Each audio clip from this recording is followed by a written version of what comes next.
Hola, buenas tardes a todos. Mi nombre es David Santamaría y querría empezar por agradecer muy sinceramente a Miguel Ángel, a Caimo y a todo el personal de la Fundación Fundoro el haberme invitado a participar en estas jornadas.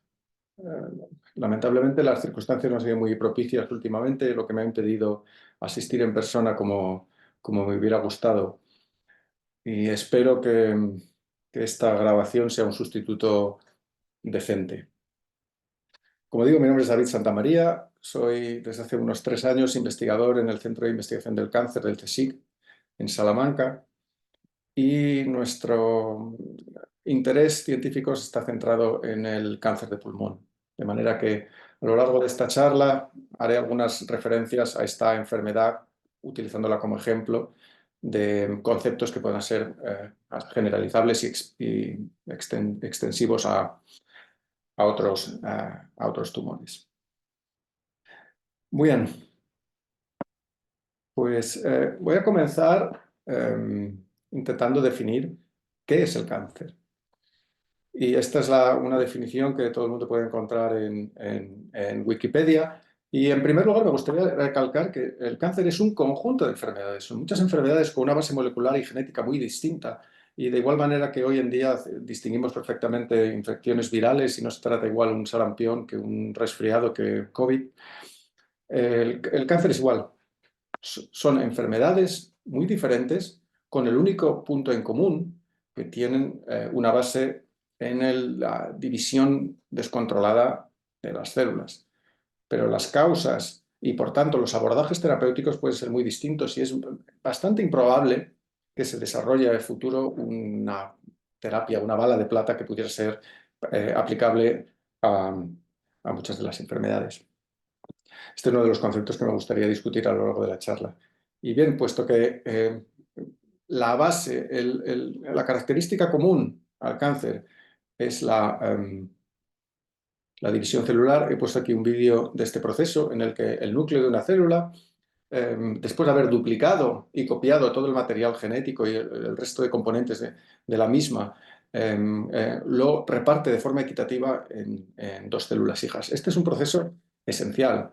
Esta es la base de la vida y es lamentablemente también la base del cáncer. Y digo que es la base de la vida porque es un ejemplo paradigmático, en este caso ilustrado en el desarrollo embrionario, ¿no? Desde un embrión de 2 células requiere de millones y millones de divisiones celulares concertadas y muy reguladas para acabar dando lugar a un organismo adulto, con todos los patrones morfogenéticos, con toda la creación de órganos que esto conlleva. Y esto lo que significa es que el proceso de división celular es un proceso muy controlado a nivel espacial, a nivel temporal. Hay mecanismos que han evolucionado para hacer que la división celular solo ocurra bajo demanda y de una forma muy controlada, como digo. El problema es que estos mecanismos que controlan la división celular o que al menos la limitan a situaciones en la que es prescindible, en la que es requerida por razones fisiológicas, no son infalibles. Y mediante mutaciones en el material genético, estos mecanismos de control se inactivan. Y creo que no tengo más remedio que explicar muy brevemente qué es el material genético, ya que sus alteraciones son la base de esta enfermedad. Y el material genético, que en castellano conocemos como ADN, ácido desoxirribonucleico, fue por primera vez descrito en esta publicación científica en el 53 por Watson y Crick, probablemente una de las publicaciones científicas más importantes de la historia de la ciencia moderna, en la que se determinó que la información genética ocurre en una molécula constituida por 4 constituyentes, 4 compuestos denominados nucleótidos, que se constituyen en 2 hebras antiparalelas helicoidales. Estos 4 componentes, que se denominan nucleótidos, normalmente se refieren a ellos con 4 letras, GATC, se aparean de forma G siempre con C, A siempre con T, de forma opuesta. Y este material genético, que en una célula normal, si se pusiera de forma lineal, podría ocupar hasta 2 metros, pues requiere de una serie de compactaciones moleculares en el que entran en juego otras proteínas y unas torsiones inverosímiles para acabar empaquetando estos 2 metros de información genética en cromosomas. Los cromosomas que hemos visto en la grabación anterior, que una vez copiados y replicados son separados de forma equitativa a las células hijas. Pues bien, estos cromosomas, este DNA, es el constituyente de la información genética de qué somos y de todas las instrucciones que nos hace ser como somos y funcionar como funcionamos. Como digo, son letras G, A, T, C, y es el orden en el que se distribuyen a lo largo del DNA el que determina la información. Y esta información viene codificada o se encuentra en tripletes. Conjuntos de 3 nucleótidos son los que acaban portando la información y transfiriendo la información a una secuencia de proteínas. Y esto es porque el DNA acaba haciendo una copia parcial en otro ácido ribonucleico o RNA, que es el que luego acaba transfiriendo esta información a la formación de proteínas. Cada uno de estos tripletes codifica para un aminoácido. Aminoácidos son los constituyentes básicos de todas las proteínas. Hay 20 aminoácidos y hay algunos aminoácidos, como por ejemplo la metionina, que está codificada por un solo triplete, ATG, mientras que hay otros aminoácidos, por ejemplo la arginina, que están codificados por hasta 6 de estos tripletes, de tal manera que cada vez que en el DNA hay un AGA, acaba incorporándose una arginina. Y esta arginina estos aminoácidos se incluyen en una secuencia que viene determinada por el orden del DNA, de tal manera que acaban constituyendo o sintetizando las proteínas, que son estas cadenas de aminoácidos que después de acabar teniendo un empaquetamiento correcto, dan lugar pues, a proteínas estructurales, que son la base de todas las células, a proteínas con actividades enzimáticas, a proteínas con otras actividades, que son las encargadas de llevar a cabo todas las funciones celulares y metabólicas que se necesitan implementar en una célula viva. Hay algunas de estas proteínas que están encargadas precisamente de recibir señales que hacen que una célula se divida. Suelen ser proteínas, se llaman receptores, que encuentran una parte hacia el exterior de la célula y una parte hacia el interior de la célula, de tal manera que son capaces de recibir estas moléculas, estas señales de llamadas factores de crecimiento, factores mitogénicos, que una vez recibidas por la célula, lo que transmiten es la instrucción de dividirse. Esta instrucción de dividirse se activa, la célula completa un número de divisiones concreto, dependiendo de los requerimientos fisiológicos, que acaba inactivándose, por ejemplo, al terminar un proceso de cicatrización, por ejemplo. Pues bien, por distintas razones que luego comentaremos, ocurren mutaciones en el ADN, mutaciones que cambian la función de las proteínas. Y aquí he hecho una analogía, por ejemplo, semántica, de la misma manera que el cambio de una letra puede cambiar sustancialmente el significado de una palabra, el cambio de un aminoácido, como consecuencia de una mutación en un único nucleótido de los 3.000 millones que conforman el genoma humano, puede acabar dando lugar a un cambio de aminoácido que modifica de forma sustancial la función de una proteína. El problema viene cuando la función de esta proteína es realmente controlar el proceso de división celular. Y esta es la base de muchos tumores humanos. Es decir, estos receptores o las moléculas que transmiten la información de estos receptores adquieren una mutación que las hacen constitutivamente activas, de tal manera que la célula responde como si estuviera en permanente presencia de señales que la inducen a dividirse. Y esto es lo que acaba generando, es una división celular indefinida y descontrolada, que no deja de ser la base fisiológica del cáncer. Y esta es una grabación que hemos hecho en el laboratorio. Si algo saben hacer las células tumorales es efectivamente dividirse de forma indefinida. Obviamente esto está mostrado a alta velocidad, pero las células tumorales son especialistas en dividirse. Sin embargo, el cáncer o los tumores no son exclusivamente no están exclusivamente formados por células tumorales.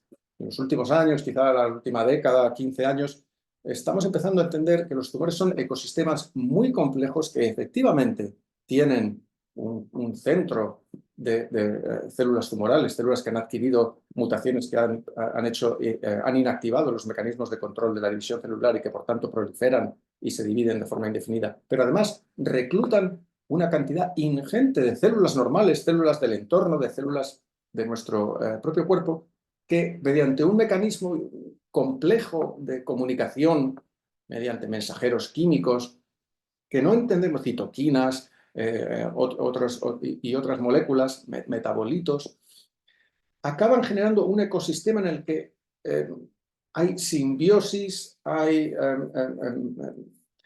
relaciones celulares que acaban haciendo de un tumor una entidad muy plástica, muy cambiante, muy compleja y muy adaptable incluso a contextos terapéuticos o de abordajes farmacológicos. Y esto es lo que luego intentaré abordar. Hace unos años, en el 2010, dos científicos muy reputados intentaron definir lo que son las marcas que clasifican, que determinan qué es un tumor. Y entonces, casi todas las características que ellos definieron se ceñían y se centraban exclusivamente en modificaciones de la célula tumoral. Es decir, pues que acaban teniendo mutaciones con el resultado de una proliferación indefinida, que hacen que estas células sean supervivientes, que prácticamente no mueran. Hay procesos de seguridad que desencadenan la muerte celular cuando se identifica que algo está yendo mal. Las células cancerosas lo primero que hacen es desactivar estos mecanismos de muerte celular programada, que se denomina apoptosis, de tal manera que no solo se dividen de forma indefinida, sino que además son supervivientes natos, nunca mueren. Pues bien, como digo, en las últimas décadas estas marcas del cáncer se han expandido y ahora tienen en cuenta todo este contexto de relaciones con otros tipos celulares, muchos tipos celulares del sistema inmune, de células fibroblásticas que proveen un sostén físico al tumor, la neovascularización, es decir, la creación de nuevos vasos sanguíneos que aportan oxigenación y nutrientes al cáncer. Todo este ecosistema está finamente controlado por distintas jerarquías y relaciones celulares que no acabamos de entender. Es decir, y este es el mensaje primordial, un tumor es un conjunto de células, no todas tumorales, en el que se establecen simbiosis, es cambiante, es plástico, es adaptable, está en permanente evolución. Y esto es lo que dificulta en muchos casos el abordaje terapéutico. El abordaje terapéutico, que es realmente de lo que a mí se me ha pedido que hable, de las terapias en cáncer, y es lo que voy a hacer ahora, habiendo de alguna forma hecho esta pequeña introducción de cuál es el enemigo, ¿no? Cuál es el proceso que estamos intentando inhibir.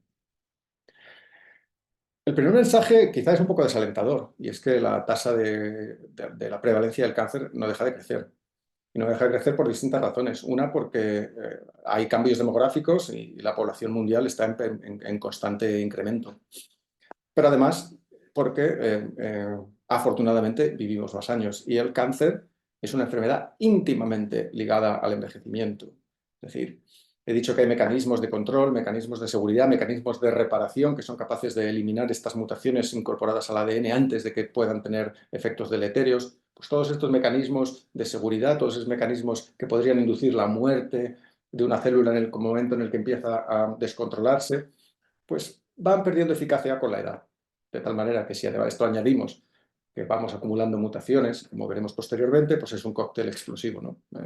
Mecanismos de seguridad defectuosos con más problemas, pues acaban efectivamente generando tumores. Y estos tumores, entre otras cosas, es porque estamos expuestos constantemente a sustancias que son carcinogénicas, es decir, que inducen mutaciones. Evidentemente, fumar la exposición al sol, asbestos y gas radón, contaminación en general. Todos estos son agentes carcinogénicos que se sabe y se ha demostrado que inducen mutaciones, algunas de las cuales son potencialmente cancerosas.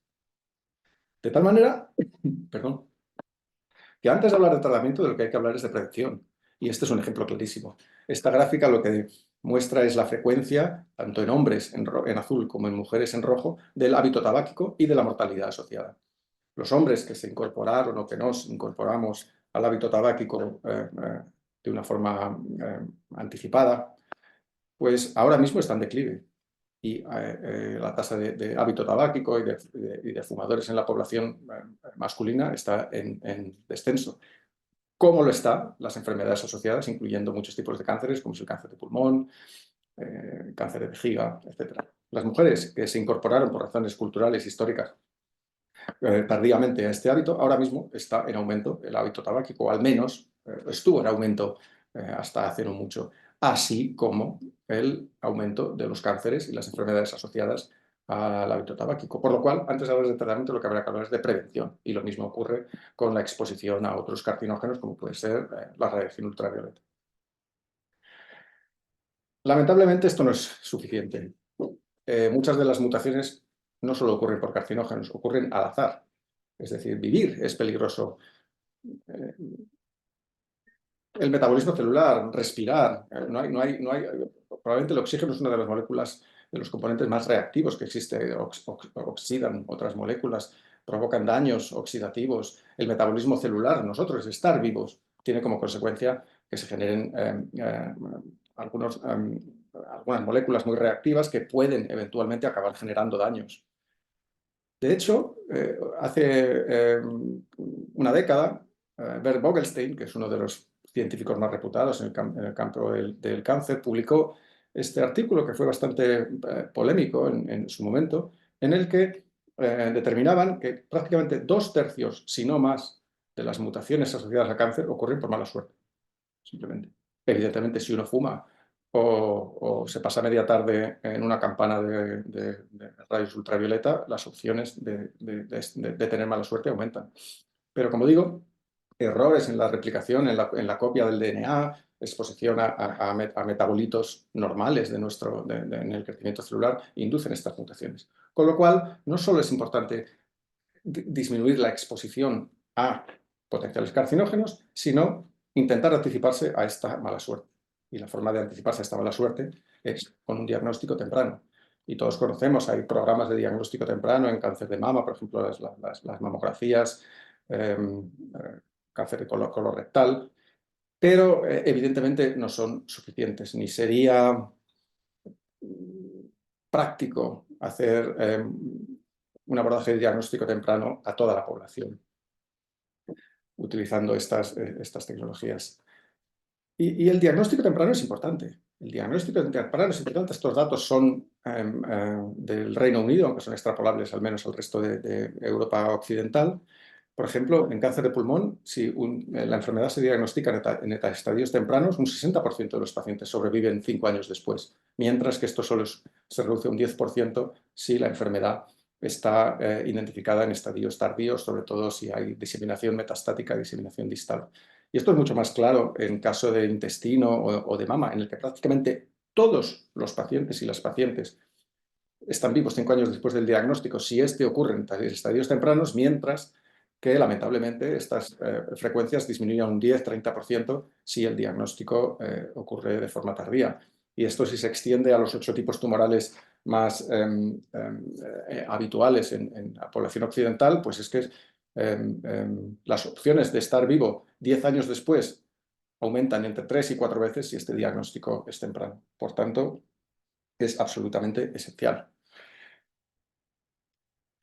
Claro, esto habría que democratizarlo, ¿no? Este diagnóstico temprano, y seguro que estamos todos acostumbrados de vez en cuando a leer en el periódico que ha habido un test con un análisis de saliva, de sangre, de orina, identifica el cáncer. Pues bien, esto lamentablemente no es así. Esta es la idea y de hecho se denomina biopsia líquida, es decir, de una forma no invasiva, utilizando algunos de los fluidos corporales, se pueden identificar moléculas provenientes del tumor. Por ejemplo, como he dicho, un tumor no deja de estar creciendo, no deja de ser, es una entidad muy dinámica y con estrés. Células mueren, estas células liberan partes de sus componentes al torrente circulatorio, al torrente linfático, en otros sitios. Y estos componentes, DNA, metabolitos, incluso las mismas células tumorales que durante un periodo de tiempo limitado pueden estar, y de hecho están en la circulación periférica y son la base de la diseminación metastática, son potencialmente detectables. Y de hecho ahí estamos. Hay distintas técnicas que hasta ahora están encaminadas a detectar estas moléculas. Y funcionan. Funcionan. En algunos casos, por ejemplo, esto es en algunas enfermedades oncológicas linfoides. Estas aproximaciones de biopsia líquida son muy eficaces, además con un límite de detección que es mucho más certero y mucho mayor que, por ejemplo, el que se obtiene por diagnóstico por imagen de resonancia magnética o de tomografía computerizada. Es decir, cuando la tecnología y la sensibilidad de estos sistemas de detección aumente lo suficiente, serán una forma muy eficaz de anticiparse a la enfermedad. Sin embargo, como digo, lamentablemente todavía no estamos ahí, al menos no estamos ahí para todos los tipos tumorales. Muchas veces no tenemos no tenemos unos biomarcadores precisos que se asocien claramente con algunos tipos tumorales. Sí, por ejemplo, todos hemos oído hablar del antígeno prostático, el PSA, que en el análisis de sangre puede anticiparse, ¿no? Pues esta es la idea, pero no hay, todavía no estamos ahí en muchos de estos tipos tumorales. Y evidentemente la razón es clara de por qué el diagnóstico temprano es importante, y es porque esto permite un abordaje quirúrgico. Es la mejor terapia, la eliminación, la resección del tumor primario, antes de que haya diseminado a otros órganos que son lamentablemente lo que acaban provocando los problemas mayoritarios. Como digo, lamentablemente el diagnóstico temprano es complicado. Hay veces, por ejemplo, parte de los tumores más agresivos de pulmón, de páncreas, son totalmente asintomáticos. Prácticamente no hay síntomas, y si los hay son relativamente livianos y muchas veces se confunden con otros problemas. De tal manera que hay un momento en el que hay que recurrir, se quiera o no, a la terapia.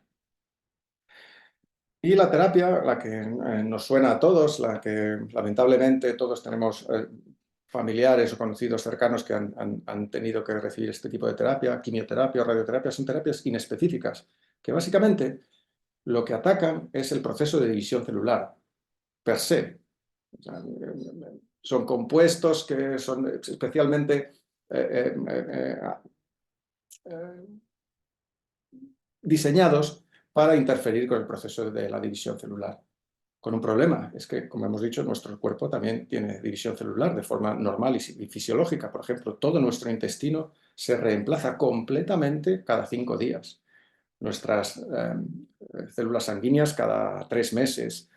Y es precisamente este es el problema, ¿no? Este es el concepto de ventana terapéutica, es decir, la diferencia en la que una terapia, sea cual sea, ataca mayoritariamente a la enfermedad sin causar daños colaterales, daños secundarios en otros tipos celulares normales que también están en división celular. Cuanto mayor es esta ventana terapéutica, mayor es la eficacia. Es decir, cuanto mayor es el efecto sobre el cáncer sin causar daños, es la situación ideal. Lamentablemente, a pesar de que la quimio y la radioterapia han mejorado en los últimos años, todavía esta ventana terapéutica es en muchos casos muy estrecha.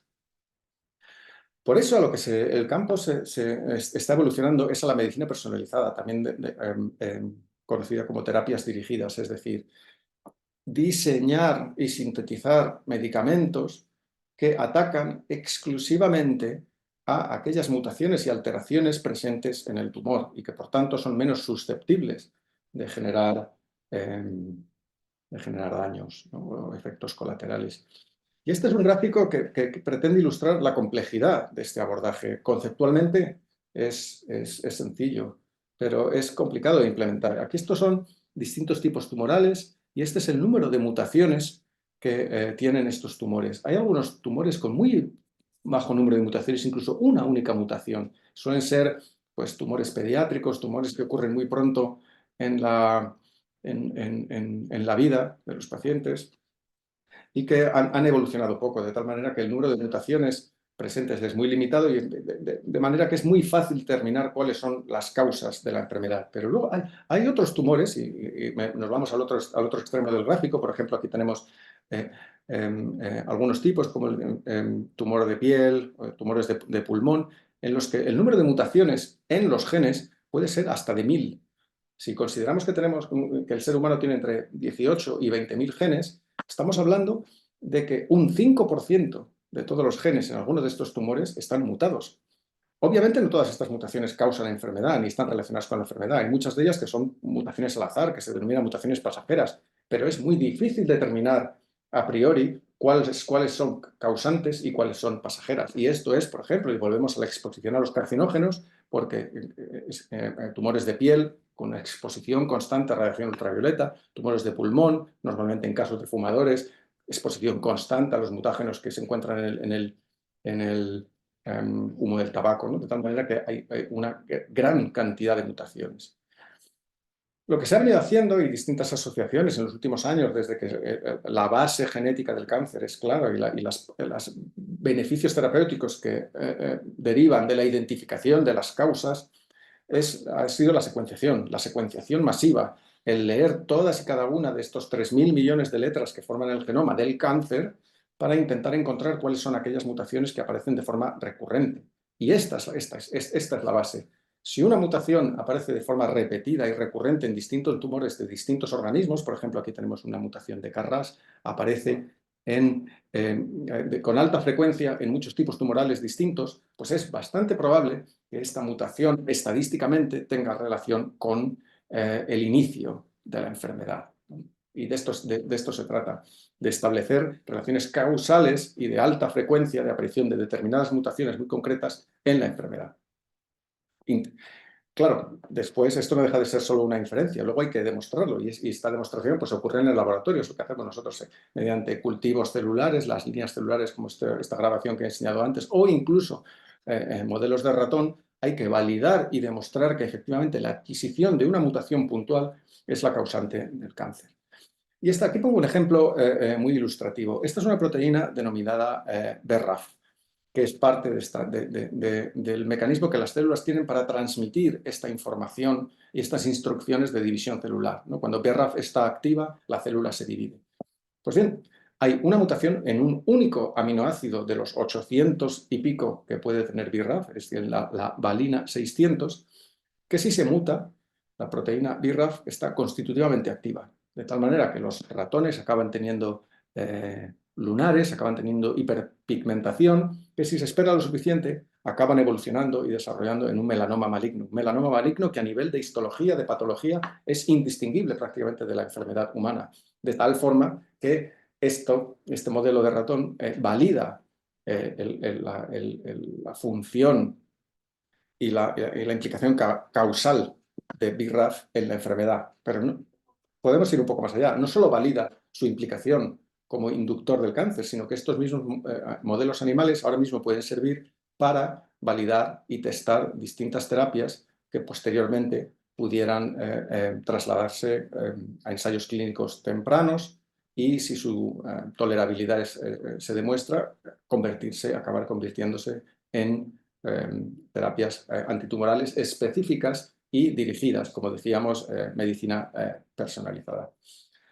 Y como dije, en el laboratorio trabajamos en cáncer de pulmón, pues este es más o menos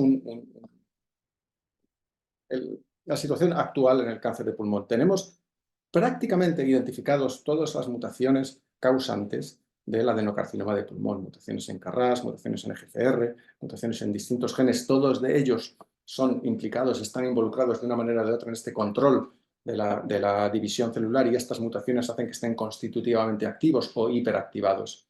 Y un caso es el de EGFR, que quiero poner aquí utilizarlo como ejemplo de cómo la identificación de una mutación puede dar lugar y puede conllevar al desarrollo de medicinas específicas. EGFR, como digo, es una de estas proteínas. Esto de aquí es la bicapa lipídica, digamos, es la frontera celular. Esta parte sería el exterior celular, esta parte sería el interior celular. Como veis, EGFR tiene una parte exterior, que sería la que respondería a estas señales mitogénicas, a estos factores de crecimiento, que transmitiría posteriormente al interior celular a través de sus porciones internas. Pues bien, una mutación muy concreta de EGFR en un único aminoácido la convierte en constitutivamente activa. Con lo cual ahora habría que buscar compuestos, medicinas que la pudieran inhibir. Esto durante muchos años se hizo de una forma un tanto artesanal, se tenían colecciones de compuestos y se testaban prácticamente de uno en uno en modelos celulares portadores de estas mutaciones y se veía aquellos que interferían o no en mayor o menor medida con la proliferación celular de líneas celulares portadoras de la mutación en EGFR, pero sin embargo últimamente esto se ha, digamos, profesionalizado, por decirlo de alguna forma, y esto ha sido gracias al advenimiento de tecnologías computacionales y de alta resolución. Ahora mismo se pueden hacer, se pueden validar o se pueden testar colecciones infinitas, millones y millones, librerías químicas virtuales de 30, 40, 50, 100 millones de compuestos virtuales e intentar testar, intentar evaluar in silico, mediante el ordenador, cuáles de ellas serían más susceptibles de unirse y de inhibir a una proteína concreta. Y voy a poner aquí un ejemplo, con cortesía de Jibin Shan, que es un colaborador que tenemos en Estados Unidos. Esta estructura en azul es la cadena aminoacídica tridimensional de EGFR y esta molécula aquí es erlotinib. Es uno de los inhibidores que posteriormente se utilizó en la clínica. Y aquí lo que hace el programa computacional es simular in silico lo que es el modo de acción de erlotinib, buscando las conformaciones y el modo de acción más probable que pudiera resultar en la inhibición de EGFR en este caso. Como digo, este es un ejemplo con erlotinib, pero este mismo proceso se puede repetir in eternum con colecciones in silico de 40, 50, 100 millones de compuestos, de tal manera que pues esta inteligencia artificial acaba sugiriendo o seleccionando un número muy limitado de compuestos más probablemente con más apropiados para la inhibición de la proteína, que luego se pueden testar de una forma mucho más experimental en el laboratorio. De tal manera que lo que digo es, mediante este conjunto de abordajes experimentales, se acaban desarrollando compuestos inhibidores de la proteína específica que en este paciente concreto y con una mutación concreta ha causado la enfermedad. De tal manera que estas medicinas, por ejemplo, erlotinib y gefitinib, fueron la primera generación de inhibidores de EGFR que se llevaron a la clínica y que efectivamente fueron muy útiles para el tratamiento de cáncer de pulmón inducido por mutaciones en EGFR. Lamentablemente, como digo, los tumores son entidades increíblemente adaptables, plásticas, que están en constante evolución, hasta el punto de que acaban generando mutaciones secundarias, terciarias y adaptaciones que hacen que los tumores se conviertan en insensibles, se conviertan en resistentes a esta primera generación de inhibidores, para lo cual hay que reiterar y repetir el proceso que acabo de seleccionar, buscando moléculas o modificaciones de las moléculas ya existentes que pudieran revertir esta resistencia. Y así se ha hecho. Hay una segunda generación, osimertinib, y hay tercera y cuartas generaciones que se están dando a los pacientes de forma secuencial, permitiendo extender la supervivencia en el tratamiento. De lo que se trata es de anticiparse. Hay que ser lo suficientemente listo como para anticipar cuáles van a ser los mecanismos de escape del tumor y intentar anticiparse también farmacológicamente. Y de hecho, esto existe y esto es un caso real y hay pacientes que llevan sometidos a tratamientos secuenciales con distintas evoluciones de compuestos durante 10, 15 años, de tal manera que quizás no se ha erradicado la enfermedad, pero se ha cronificado, que no deja de ser bastante.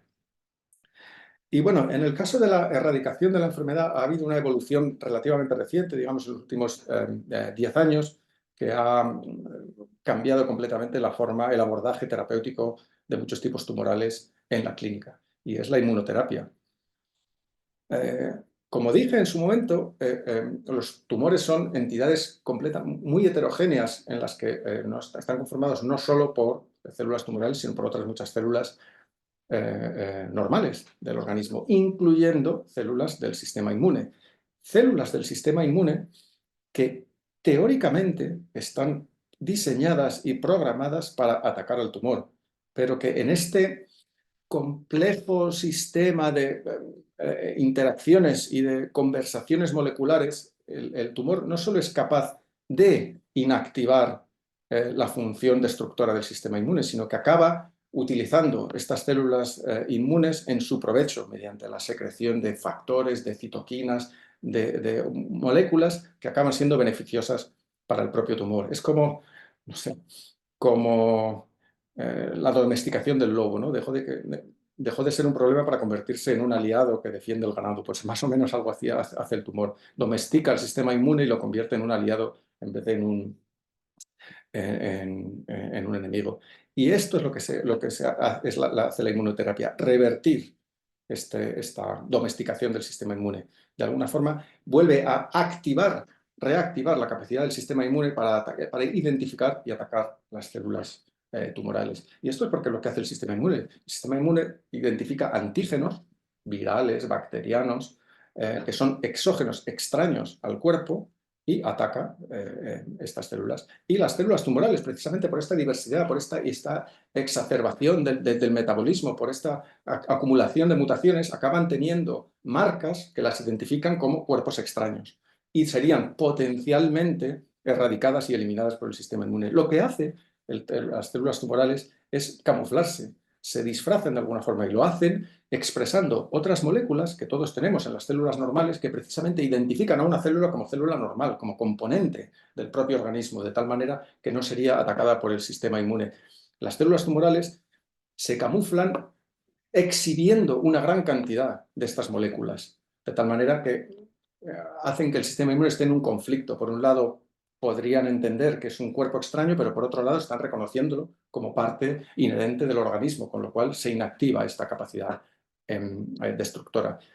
Hay medicamentos, y hay distintas generaciones, y se están testando, que lo que hacen es inactivar este camuflaje, ¿no?, de las células tumorales, de tal manera que el sistema inmune es de nuevo capaz de identificarlas y de destruirlas. Y funciona. Esto es en cáncer de pulmón, esto es estadio temprano, estos son meses desde el diagnóstico, estos porcentajes, porcentaje de supervivencia. En rojo se ven pacientes tratados con quimioterapia y en azul pacientes tratados con inmunoterapia. Se ve que, por ejemplo, a 24 meses hay un 56% de pacientes que permanecen vivos si están tratados con quimioterapia, y este porcentaje aumenta hasta un 75% con la inmunoterapia. Y en el caso de enfermedad avanzada es mucho más dramático.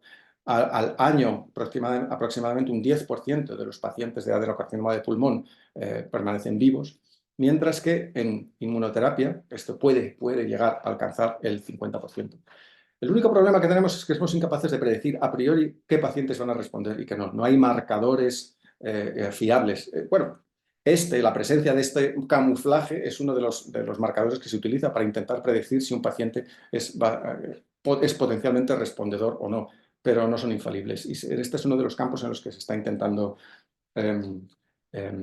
mejorar. Es decir, no solo en la mejora de la terapia, de la inmunoterapia, sino en la detección y la anticipación de qué pacientes van a responder y qué pacientes no van a responder.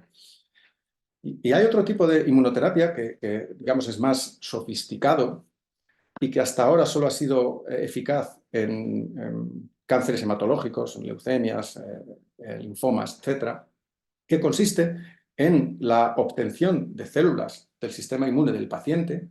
Estas células se modifican genéticamente para hacerlas incrementar su capacidad de reconocer mutaciones presentes en el tumor del paciente, y esto por eso se denominan células T quiméricas, y se expanden fuera del paciente en el laboratorio y se vuelven a reinfundir en el paciente, de tal manera que ahora vendría como un suplemento de células linfoides, de células T, equipadas con todo el armamento para atacar de forma específica aquellas alteraciones y mutaciones presentes en el tumor. Esto ha funcionado. Ya digo que en tumores sólidos van un poco por detrás, entre otras cosas porque está costando mucho encontrar aquellas mutaciones exclusivamente presentes en el tumor, y en esto se avanzará, pero estoy seguro de que en los 5 o 10 próximos años esto va a ser una realidad. Ahora mismo el problema es que esta terapia es carísima, muy cara, y no abordable desde un punto de vista para todos los sistemas de salud. Bueno, pues por fin, si hay un diagnóstico temprano y se puede abordar el tumor mediante una cirugía, esto se puede combinar con terapias, bien quimioterapias o bien terapias dirigidas, neoadyuvante, que podría ser tratar el tumor antes de la cirugía para reducir su tamaño y que la resección quirúrgica sea mucho más eficaz, o si el tumor era lo suficientemente pequeño, se da adyuvante, es decir, después de la cirugía, para prevenir que pudiera haber quedado algún pequeño resto del tumor no resecado quirúrgicamente y que esta terapia adyuvante pudiera ayudar a erradicar completamente el tumor canceroso. En esta cirugía o de forma previa se puede hacer una biopsia. Estas biopsias, ahora mismo hay paneles genéticos automatizados en los hospitales o en muchos de los hospitales en los que se estudian las mutaciones más frecuentes encontradas en cáncer, de tal manera que se puede tener un diagnóstico genético que permita adaptar la terapia personalizada a las mutaciones presentes en este tumor.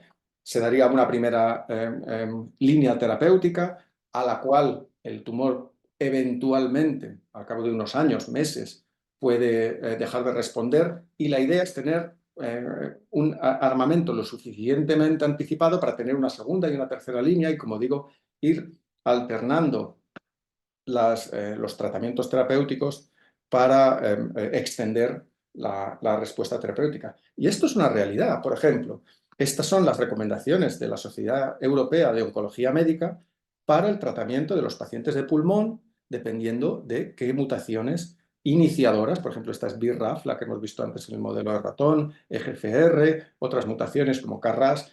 Está muy claro cuál es la pauta de tratamientos y el orden con el que estos tratamientos se implementan para aumentar la supervivencia. Y, por ejemplo, esto es una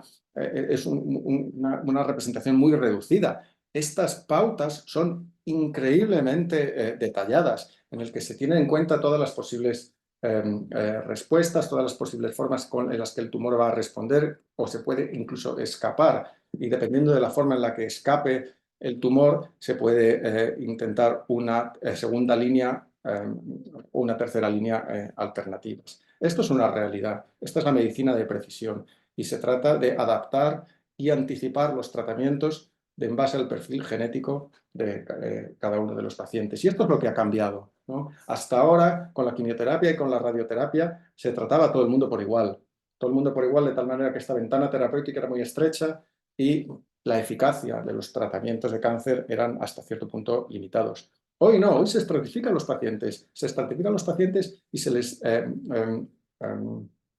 proporciona un tratamiento personalizado. Un tratamiento personalizado que puede continuar, como digo, en una segunda y en una tercera línea, extendiendo la supervivencia de estos pacientes. Y todo esto viene en base a conocimiento adquirido desde un punto de vista preclínico en laboratorios básicos, en laboratorios de entender la enfermedad y de entender cómo los mecanismos que sostienen la señalización oncogénica y que sostienen esta proliferación indefinida son eventualmente abordables desde un punto de vista farmacológico y experimental, ¿no? Y en esto estamos, Es cierto que hay todavía mucho por recorrer. Hay algunos, la evolución de la supervivencia a 5 años histórica en Estados Unidos, pero también es equiparable en Europa. Y hay algunos tumores que en los últimos 5 años o en los últimos 20 años prácticamente se curan todos, como el de próstata, algunos melanoma, tiroide, la mayoría de los tumores de mama, ¿no? Se ha conseguido que la supervivencia a 5 años aumente de forma sustancial. Y hay otros en los que no estamos ahí. Páncreas, pulmón, hígado, todavía queda mucho por hacer. Y se está avanzando, pero hay que invertir en investigación. Rompo una lanza en favor de la investigación, porque es de verdad la base de la identificación de las terapias futuras. Y bueno, con esto quiero terminar. Espero que haya quedado medianamente clara cuál es la situación actual en el tratamiento del cáncer, cómo hemos pasado de matar moscas a cañonazos a ser mucho más precisos y mucho más quirúrgicos desde un punto de vista farmacológico, y la combinación de estas aproximaciones en un orden lógico y con una base experimental científica es el futuro. Y bueno, esta es mi dirección de correo en el Centro del Cáncer. Estoy a vuestra disposición para cualquier consulta o cualquier aclaración que pudiera suscitar mi presentación. Y de nuevo, muchas gracias a Miguel Ángel, muchas gracias a Caimo, muchas gracias a toda la Fundación. Un saludo.